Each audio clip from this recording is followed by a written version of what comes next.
خاتم النبيين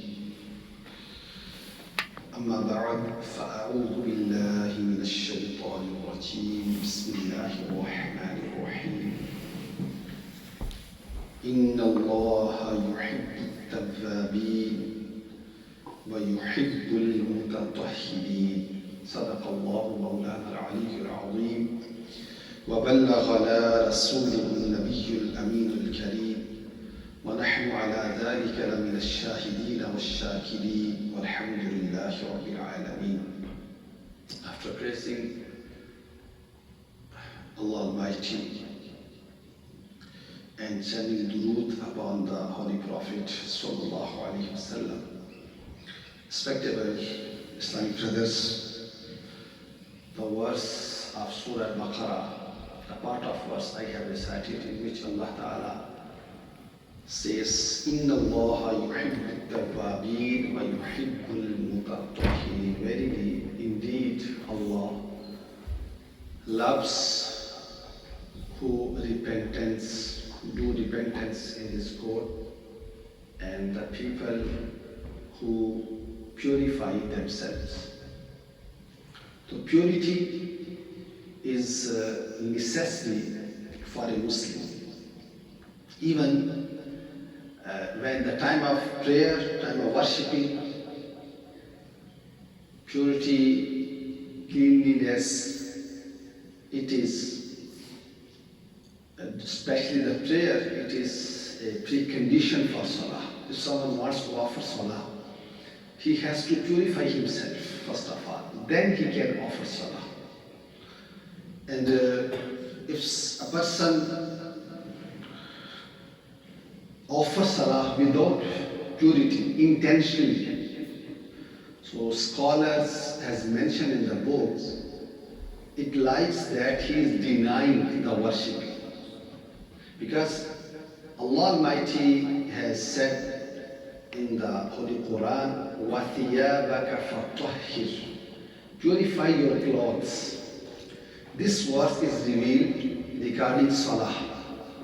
So that's why some weeks ago when we discussed about the precondition of salah, we read that verse of the Quran and we discussed with detail. Today, inshallah, we shall discuss the purity, which is called tahara in Arabic grammar.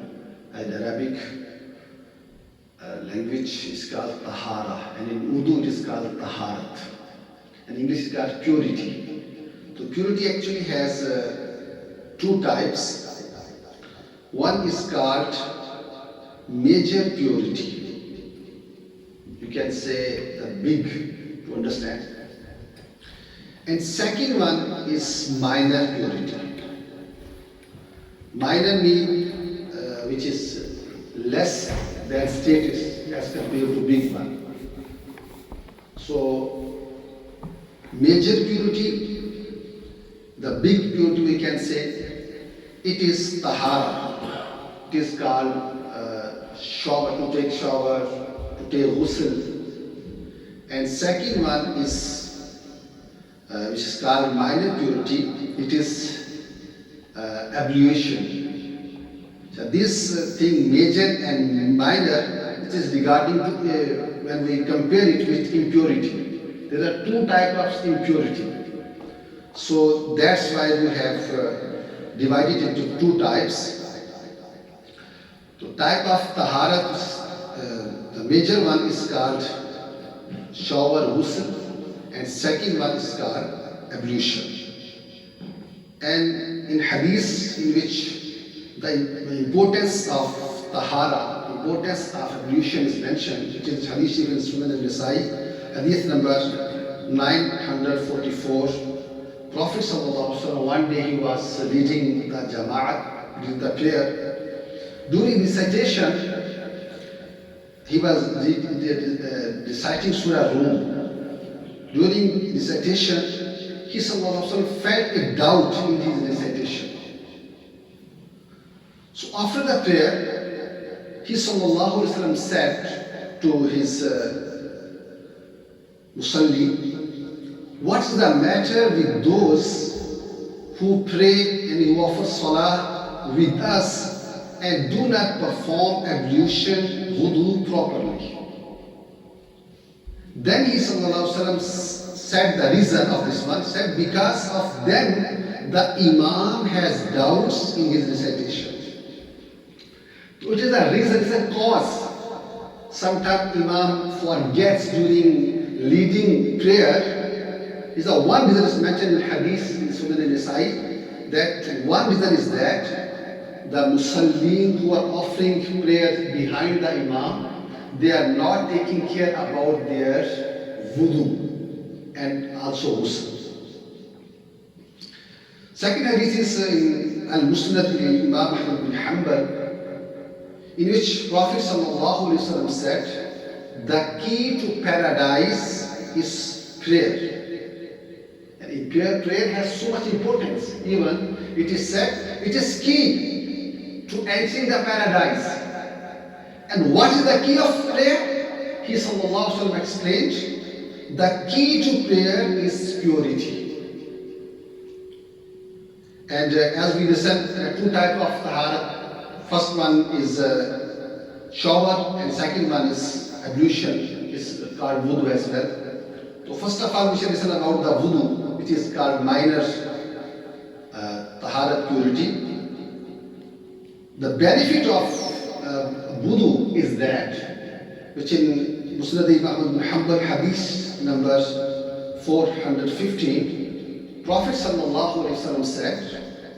when a person performs ablution, makes wudu, the sins of the face are washed away.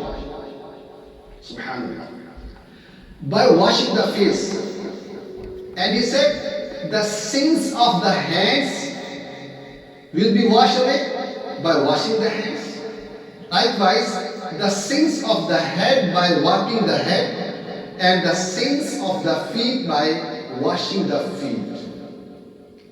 So it is the benefit of wudu. So even some pious person used to spend whole their day instead of wudu to get the barakat of this action, to get the benefit of this action. Any wudu, which is mentioned, many hadiths are mentioning the blessings and favors of ablution. So now we shall listen the obligatory acts in ablution and wudu, which are the obligatory things regarding wudu. In 6 para, 6 juz of the Quran, Surah Al-Ma'idah, verse number 6, Allah Almighty says, Ya ayyuhal ladhina amanu, إذا كنتم إلى الصلاة فاغسلوا وجوهكم وأيديكم إلى المرافق وامسحوا برؤوسكم وأرجلكم إلى الكعبين. Translation is that, O you believe, when you intend to stand up for salah and you are not in state of ablution, wash your faces and your hands up to, including the elbows, and wipe your heads and wash your feet up to the ankles. 4 things are mentioned in this verse of the Quran. So all these 4 things become the obligatory acts during wudu, ablution. So we can say there are 4 obligatory acts during wudu. One is to face our hands up to ankles, including elbows, and face, and wiping the head and washing the feet, as mentioned in the verse of Quran. So here it is needed to understand what is face. The definition of face, where our normally our hair grows from the topper side up to chin, in the end of chin. This is in length. In width, our earlobes, when you make a circle of your face in this way, it is called face. And during wudu, it is obligatory to wash each and every part of this area. Even a minor place will remain unwashed, wudu will not be complete. These four things are called wudu, and the proper way of wudu, as mentioned in hadith, include the sunnah and mustahabbat in hadith. So one important ruling regarding wudu is that normally in the winter season especially, and even in summer as well, some people when they make wudu, what they do? Maybe they want to save their time, 1 minute, a half minute. But what they do? They leave their home, they come to the mosque, they spend their time, they try to make wudu, but what they do is just pour a water on it quickly, instantly, and they not take care about it. So here the definition of you can say the washing. When is called our elbows, our hand has been washed, our face has been washed. The definition of wash is that regarding wudu and ghusl is that at least 2 drops of water should flow over each part of the body. Then it is called that it has been washed. Otherwise, just wiping or rubbing, it is not called wudu and not washed. It's just rubbing. So it is very important thing. We should be conscious regarding it to understand the concept of wash. Listen again. At least 2 drops of water should flow over each part of the body. Getting wet just or letting it drip down like oil, when you use oil, or letting even a drop or to flow down is not considered washing. It's not washing, wiping. When you say wash, then you have to fulfill this requirement. So wudu is obligatory for the things. These things we are making in the slide. For sajda tilawat, if someone was to perform sajda tilawat, then sajda tilawat means when someone listens the verse in which, but after listening that verse, sajda tilawat become obligatory. There are 14 verses from the Holy Quran, according to Hafiz school of thought.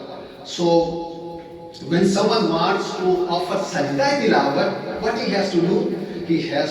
She should instead of wudu. Then he can offer sajda tilawat. Likewise, offering prayer, without prayer, without wudu, you cannot perform the prayer. And touching the Quran, when someone wants to touch the Quran, which is physically in the shape of a book, Bible, this Quran, when someone wants to touch it, then he should be in state of wudu. Otherwise, it is not permission for him to touch the Quran. Here, if someone has mobile, Quran is mobile. So it's actually not, we are not touching the Quran. We are touching the screen of the mobile. So that's why, if you are not in state of wudu, you can touch the screen to recite the Quran. It is not obligatory for the person who wants to recite the Quran from his mobile, and it is not acceptable. But if you want to touch the Quran physically, then it is necessary you should remain of wudu. You should instead of wudu. One thing wudu is wajib, and there are 2 terms of Sharia. One is called obligatory. It is called fard. And second one is called wajib. Wajib is less than fard, but it is upper level of sunnah than sunnah. So wudu is wajib for tawaf. If someone goes to Umrah and Hajj, so when he wants to make tawaf or to do tawaf, in this case it is wajib for him to wudu. So now we shall listen about the ghusl, to take shower. Allah Almighty says in Surah Ma'idah verse number 6, وَإِن كُنْتُمْ جُنُبًا فَاتَّهَّرُوا. Means, if you are in state of impurity, junub is called the person who is not in state of purity. He is called junubi in Arabic language. So Allah Ta'ala says, if you are in state of impurity, fattaharu, purify yourself truly. And this is a word, fattaharu. It is a sigha of mubalagha. So it means not only purify, but truly you have to make yourself purify properly, completely. So even to explain this meaning of the verse, I have mentioned the hadith which is in Sunan Abi Dawud Sharif, Kitab al-Tahara, hadith number 249. In which Prophet ﷺ said, whoever leaves a single hair, even from the head or other body organs, he leaves a single hair unwashed during the ghusl, during that when ghusl obligatory in this state, during the ghusl of impurity will be treated with such and such. Not mentioned, Prophet ﷺ clearly, but he said, the one who leaves a single hair unwashed during the ghusl of impurity will be treated with such and such in the fire. The commentator has mentioned means will be punished. The one who will not wash even single hair of his body. So in the hadith, which is not mentioned here, but in the hadith, Sayyidina Mawla Ali Karramallahu Ta'ala used to trim his hair of head. It was his habit. So when he was questioned, why you not, why do you trim your all the hairs? He said, when I listened this hadith, and I listened that impurity comes in under every hair. فَمِنْ ثَمَّ عَادَيْتُ رَأْسِي. He said, then I have made my habit to trim, to cut all of hair of my head.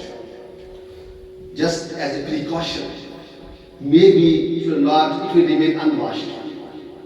So it is important of the ghusl that during ghusl, not only the hair, but each and every part of our body, from head to toe, should be washed properly.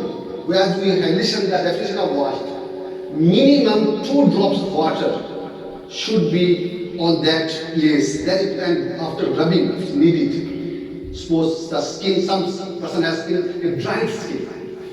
So sometimes water crosses, let it flow that part of our body. So we should, that person should rub by using his hand. Then water will be reaching their place properly. So it's the word of fattaharu, and this hadith, we should be conscious, we should take care when we are taking bath, especially the one who is in state of impurity. So in this slide, you are looking the obligatory acts of ghusl. Once is rinsing, putting water in mouth, but not just by putting water, but after that moving the water in inner part of our mouth, the upper side, the lips area, that we did this side of the lips, then the side of our cheeks, like whole our mouth should be washed. Water should be reached on that place. Then it is called, complete the one fard of salah. And this act is fard in ghusl and sunnah in wudu. Second is putting water in the nose, but not just putting, but after the putting water, we have to use our finger to purify it, to clean it. And third one, sprinkling water on the entire body. Then after that, from head to toe, we have to try to reach the water every place. Some of our organs are specially required to take care about this. For example, if we are taking bath in standing position, then the water will not reach our this area, our pit area. We have to be take care regarding it, and especially in this area. If we are taking bath by sitting, then our knees and that can be joined. So we have to be conscious regarding this spot of body. Water should be reached on that place. Time is going to end. Just on the last, forbidden acts due to nature impurity. There are something that's forbidden, the person who is in state of impurity. It's in hadith, one hadith, the Prophet ﷺ said, demonstrating women and those who are in state of impurity should not read and read anything from the Quran. The person who is in state of impurity is not given permission to recite the Quran. Second is action. In Hadith of Abu Dawud, Prophet ﷺ said, I do not permit the mosque for the menstruating women and those who are in state of impurity. It is not permissible for the person who is in state of impurity to enter in the mosque. The third one, Imam Malik, related in Muwatta Imam Malik, that Prophet ﷺ wrote to Amr bin Hazm, stated that only a pure person, and who is a state of purity, should touch the Quran. For touching the Quran, you should be in state of purity. May Allah accept our effort. Ameen. Bijahi Khatam Nabiyyin sallallahu alayhi wa sallam. Perform sunnah, please.